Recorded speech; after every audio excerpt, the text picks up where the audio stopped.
Bonjour à tous, donc dans cette petite vidéo, on va présenter le prototype de notre projet innovant DeepHydro. Le DeepHydro, c'est un modèle hydrogéologique digital qui assure la surveillance actuelle et la prédiction des nouveaux futurs des eaux souterraines. En appliquant la technique de l'intelligence artificielle et en basé sur le Deep Learning. L'objectif du modèle est de résoudre les problèmes techniques liés à la gestion et la protection des ressources hydriques souterraines.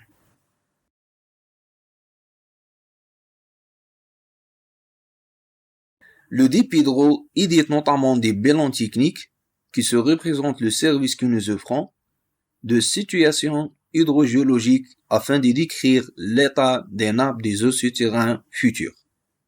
Dans cette figure, on a fait un exemple d'un bilan technique obtenu à partir des résultats de DeepHydro qui se fait dans un forage à la ville de Berraqi.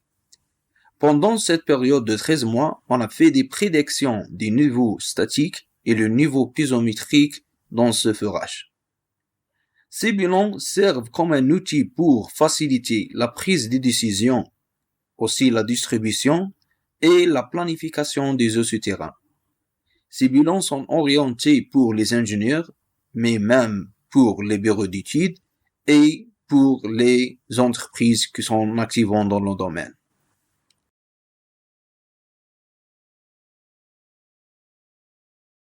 Alors, dans cette interface, on va présenter le prototype de DeepHydro.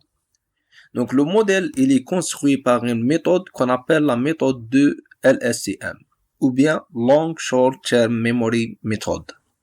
Cette méthode, elle est construite, ou bien elle est basée sur l'intelligence artificielle et un domaine qu'on appelle le domaine de Deep Learning, qui est basé sur les réseaux neuronaux artificiels. Notre modèle, il est fonctionné par 4 étapes séquentielles. Premièrement, on a l'étape de l'importation des bases de données. Et deuxièmement, on va entraîner le modèle sur cette base de données. Donc, c'est l'étape de l'entraînement de modèle sur les bases de données.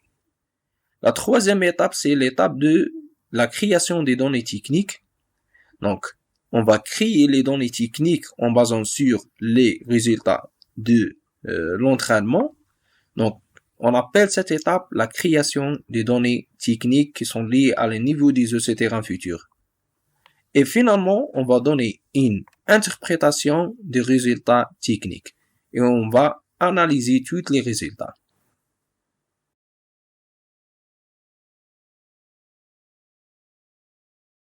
Donc, la première étape, c'est l'étape de l'importation des bases de données. Donc, le DeepHydro utilise des bases de données pour les niveaux des eaux souterraines précédents pour faire l'entraînement.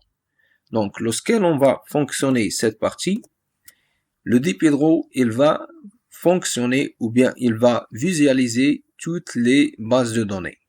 Dans cette partie, on a positionné la base de données et on a déjà obtenu une partie de base d'une base de données d'après l'Agence nationale des ressources hydriques, Oblida, c'est l'ANARACH, pour tester le modèle et pour tester la performance de modèle.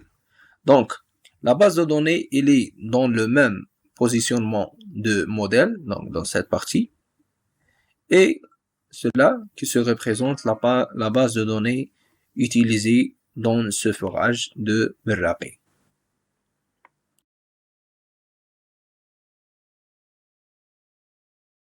Alors, après avoir importé les bases de données, nous procèdons l'entraînement de modèles. Et en utilisant la technique de Deep Learning, et on va fonctionner l'entraînement. Donc, lorsque le modèle est démarré dans cette partie, donc on a utilisé 2500 itérations dans cette simulation, et le modèle il va faire tous les calculs qui est utilisé dans les réseaux neuronaux. Donc cette partie, elle va prendre un peu de temps, donc on va accélérer un peu la vidéo.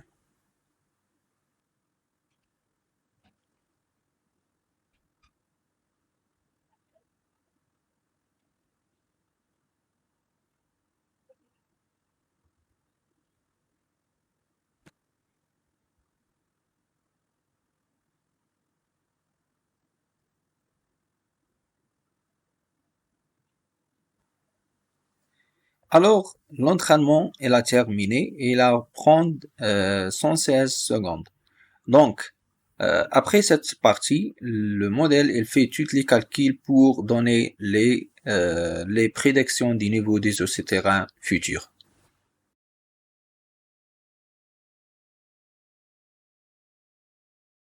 Alors, par la suite, nous passons à la phase la plus importante qui est la création des données techniques requises. Donc, dans cette étape, on va créer les données techniques concernant les niveaux des terrains futurs. Et lorsque l'on va fonctionner le modèle sur cette étape, le modèle, il va créer un fichier Excel et dans lequel il va enregistrer toutes les données techniques.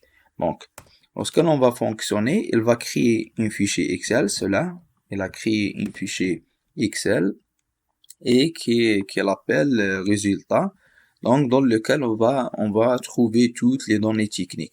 Donc dans le même positionnement de modèle, on a trouve un fichier qui est déjà créé, donc résultat, dans lequel le modèle il va enregistrer tous les résultats de l'entraînement.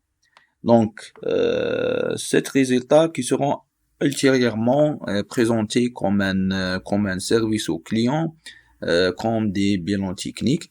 Donc il a créé un fichier avec 3 colonnes.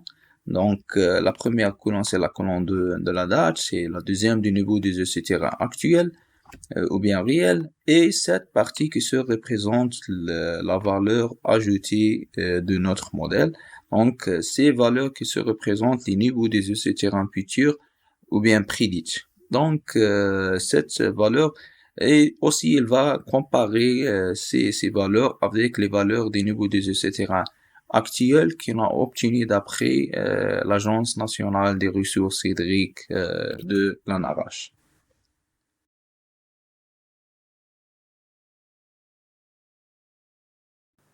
Alors, à la fin, après la prédiction des données techniques des réservoirs hydriques souterrains, donc le DIP Hydro, il va faire des interprétations, il va analyser ces données techniques.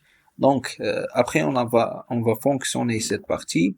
Le DIP Hydro, il va créer un fichier texte dans cette partie et dans lequel on va trouver toutes les instructions au client. Donc, dans le même positionnement, il a créé la fiche Analyse Results, donc 1740, dans lequel on va trouver toutes les instructions. Donc, il fournit des instructions aux clients qui concernent les risques des périodes de sécheresse, les pénuries de l'eau, l'épuisement des nappes. Donc, il va donner des analyses pour les données. Il va donner aussi des conclusions. Cela, c'est les conclusions pour la distribution des eaux souterraines, pour les problèmes. Cela, c'est les problèmes, par exemple, on a les problèmes de pénurie de l'eau, on a un problème de l'épuisement des eaux souterraines. Et tous afin de l'éviter, afin de les préparer des scénarios et des plans alternatifs.